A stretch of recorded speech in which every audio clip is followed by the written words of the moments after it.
घर की औरत। कहते हैं ना, घर दीवारों से नहीं, उसके अंदर रहने वाले लोगों से बनता है। लेकिन क्या हो जब घर के लोग ऐसे हो।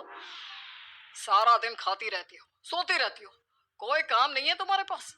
ऊपर से बहू के आ जाने के बाद तो तुम और निकम्मी हो गई हो। दिखावे के लिए हाथ में माला पकड़ ली है, बाकी कोई काम नहीं करती। अरे कैसी बात कर रहे हैं? अब तो बहू आ गई है, अब तो मेरी बेइज्जती करना बंद कर दीजिए। जैसे तैसे मेरी तो जिंदगी कट गई, गालियां खा खा कर। अरे उस बेचारी को तो छोड़ दीजिए। तभी बेटे के जोर जोर से चिल्लाने की आवाज आती है। कहा था ना तुमसे रिजाइन कर दो, क्यों नहीं किया? और ये पर्स लटका कर कहाँ निकली? चलो कमरे में काम करो घर का। बहू बेटे की लड़ाई सुनकर सास ससुर बाहर आ जाते हैं। सामने खड़ी होती है नई नवेली बहू रीमा। देख लीजिए माँ जी, शादी से पहले तो मेरे माँ पापा के सामने कहा था कि शादी के बाद नौकरी करने देंगे, लेकिन अब क्या कह रहे हैं? तो तुम माँ जी को क्यों बोल रही है बहू? तब उसका मन रहा होगा, अब नहीं है। पर पिताजी, उसके मन से मेरा करियर तो नहीं चल सकता ना। ससुर को बहू की बात पर गुस्सा आ जाता है। वो बेटी की तरफ देखता है। पापा से जबान लड़ाती है, रुक। ये बोलकर वो पत्नी को खींचकर कमरे में ले जाता है और बंद कर देता है। ये सब देखकर सास दुखी हो जाती है। पति के जाने के बाद सास बेटे से कहती है। देख बेटा, अब जमाना कुछ और है। तेरे पिता ने घर में औरतों की कद्र नहीं की, लेकिन तू ऐसा ना बन।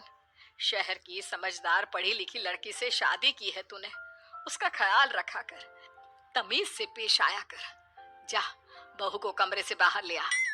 लेकिन बेटा नहीं मानता और बहू कमरे में सारा दिन बंद रहती है। शाम को बेटा बाहर जाता है कि सास चाय और बिस्कुट लेकर बहू के कमरे में जाती है। बहू बेटा ये ले, चाय पी ले। रो रो कर कैसी शक्ल बना ली है बेटा। माँ जी, ये कैसे लोग हैं? आप कैसे मैनेज कर रही हैं? ऐसे थोड़ी ना होता है माँ जी। घर की औरतों को तो पिताजी और ये इंसान समझते ही नहीं। क्या करूं बेटा, मैंने तो जैसे तैसे सह लिया, लेकिन तू ना सहना। दोनों बात कर ही रहे थे कि ससुर आ जाते हैं।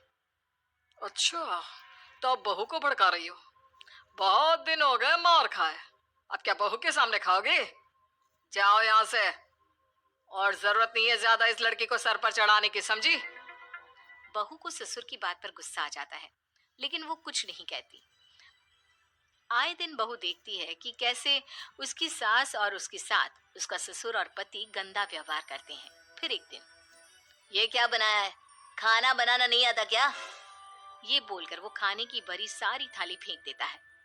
अरे बेटा कोई बात नहीं, शांत हो जा, मैं अभी बाहर से कुछ मंगवा देता हूँ। हाँ पापा, ऑर्डर करिए। ऐसे खाने से तो पेट भरने से रहा। वैसे खाना तुमको बनाना आता नहीं और बाहर जाकर नौकरी करना चाहती हो। अरे तुम जैसे को तो पूछते भी नहीं है बाहर। बहू को पति की बात पर गुस्सा आता है, तभी सास बोल पड़ती है।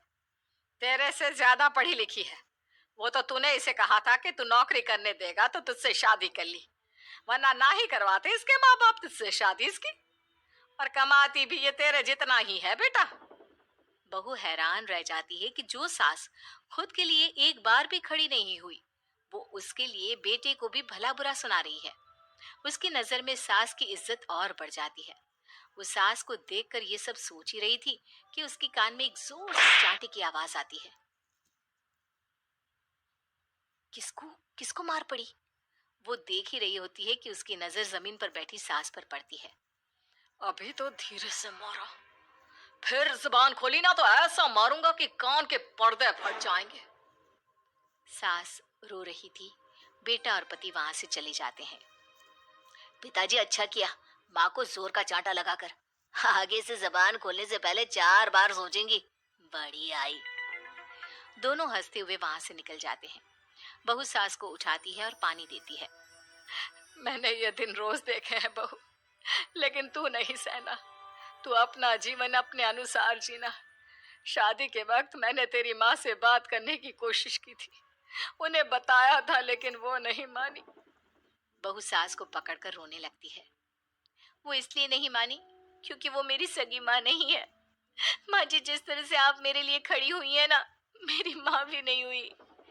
बेटा मैं तेरा भला चाहती हूँ, तू नौकरी इस घर में रहकर तो नहीं कर पाएगी, एक काम कर, इस घर से चली जा, पैसे कमा और खुश रह।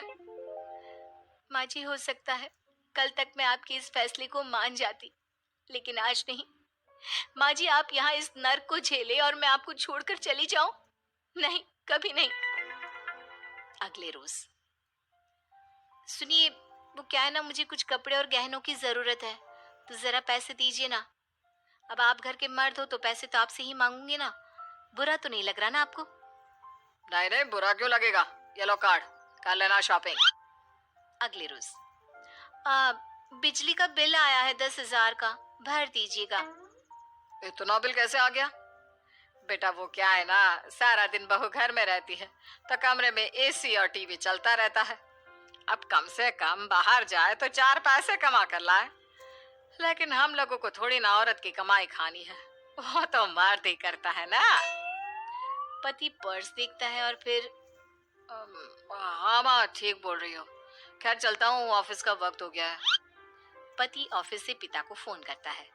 पापा, घर के खर्चे तो बढ़ते ही जा रहे हैं, ऊपर से महंगाई आप देख रहे हैं। मैं सोच रहा हूँ क्यों ना मीना को नौकरी के लिए हाँ कर दूं, 4 पैसे ही लाएगी ना घर में। वो तो तू ठीक बोल रहा है, लेकिन ये औरत की जात, कल को 4 पैसे कमाने लगे तो ये नहीं कि सर पर चढ़कर नाचे। हाँ पिताजी, बात तो सही है। वो तो आप है जो माँ को मुट्ठी में रखा है, वरना मेरी वाली तो। खैर, सोचते इस बारे में। शाम को पूरा परिवार साथ बैठा होता है। वो कल पनीर की सब्जी बनानी है, तो थोड़े पैसे देकर जाना।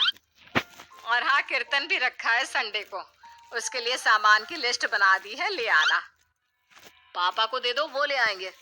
अरे पापा कहाँ से ले आएंगे, मेरे पास नहीं है पैसे वैसे। लो, पैसे ही नहीं है?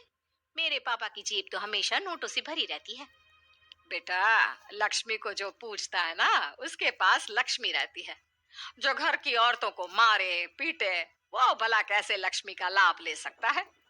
वाह वाह, क्या बात है, तो जबान खुल रही है तुम्हारी। लगता है भूल गई पुरानी मार और डांट, क्या? हाँ माँ जी, शांत हो जाइए। मैं नहीं देख सकती आपको मार खाता, और फिर हो सकता है कि मैं आपको बचाने आऊं तो ये भी मुझे मारे। ठीक है बहू, मैं कुछ नहीं कहती, तू ये लिस्ट बस दे दे, मैं चलिए आराम करने। फिर अगले रोज, सुनिए जी, वो मायके जाना है। वो क्या है ना, शादी के बाद से गई नहीं, तो ट्रेन की टिकट बुक करवा देना। तो मैं भी तो साथ जाऊंगा ना तुम्हारे। तो ठीक है, फिर फ्लाइट की ही टिकट करवा दीजिए। वो क्या है ना, अच्छा थोड़ी ना लगता है आप पहली बार मेरे साथ जा रहे हो और हम ट्रेन से चले। ठीक है ना?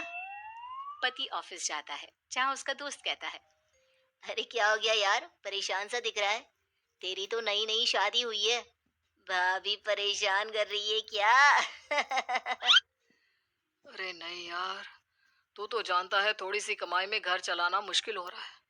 तू कैसे मैनेज करता है यार? कैसे क्या यार, तू जानता है ना मेरी बीवी रिया को, वो टीचर है, फिर घर में ट्यूशन करती है, साथ में बच्चे भी पढ़ लेते हैं। यार, घर नाम की गाड़ी दोनों पहियों के साथ चलने से ही चलती है। वो भी कमाती है और मैं भी, और चल रहा है घर बस। पति को दोस्त की बात समझ में आती है, लेकिन पिता का ज्ञान कैसे भूल सकता था? भाई, कल को सर पर चढ़कर नाचने लगी तो। शाम को घर आता है, जहाँ उसकी बुआ और उसका बेटा बैठे होते हैं। अरे आ गया लल्ला, कैसा थका थका सा लग रहा है, सब ठीक है ना? नमस्ते बुआ, कैसे आना हुआ? कैसा है रमेश? भाई को तो भाई की याद ही नहीं आती। अरे नहीं नहीं भैया, याद नहीं आती तो यहाँ कैसे आता? ये लीजिए मेरी शादी का कार्ड, जरूर आना। पति कार्ड खोलता है। डॉक्टर रश्मि, अरे वाह, तेरी होने वाली बीवी डॉक्टर है। और क्या भैया, आपकी बीवी इंजीनियर तो मेरी डॉक्टर। तभी वहाँ सास आ जाती है। अरे जब घर में ही बिठाना है बेचारी को, तो काहे का इंजीनियर है, तो काम वाली ही, घर का काम करती है और आराम। इतनी पढ़ी लिखी लड़की को घर पर क्यों बिठा रखा है? अरे बहू, कहीं झोला चाप डिग्री तो नहीं लेकर आई है? पत्नी की बुराई सुनकर पति को गुस्सा आता है। नहीं बुआ, यूनिवर्सिटी टॉपर है मेरी मीना, और हाँ, बड़ी कंपनी में काम भी करती है। बस शादी के बाद कुछ महीनों की छुट्टी ली थी, अगले हफ्ते से ऑफिस शुरू हो जाएगा। क्यों मीना? तभी ससुर आ जाते हैं। लेकिन फिर घर का काम कैसे होगा? और पैसे कमाने लगेगी तो सर पर। पिता की बात पूरी नहीं हुई कि बेटा, सर पर चढ़ने का हक है उसका पापा। पत्नी है वो मेरी, यानी मेरे घर की रानी। और रानियां तो सर का ताज होती है। क्यों मीना? मीना पति की बात सुनकर शर्मा जाती है। वाह बेटा, तू सही समय में समझ गया कि औरतों की इज्जत करने वाले घर में शांति और लक्ष्मी का वास होता है।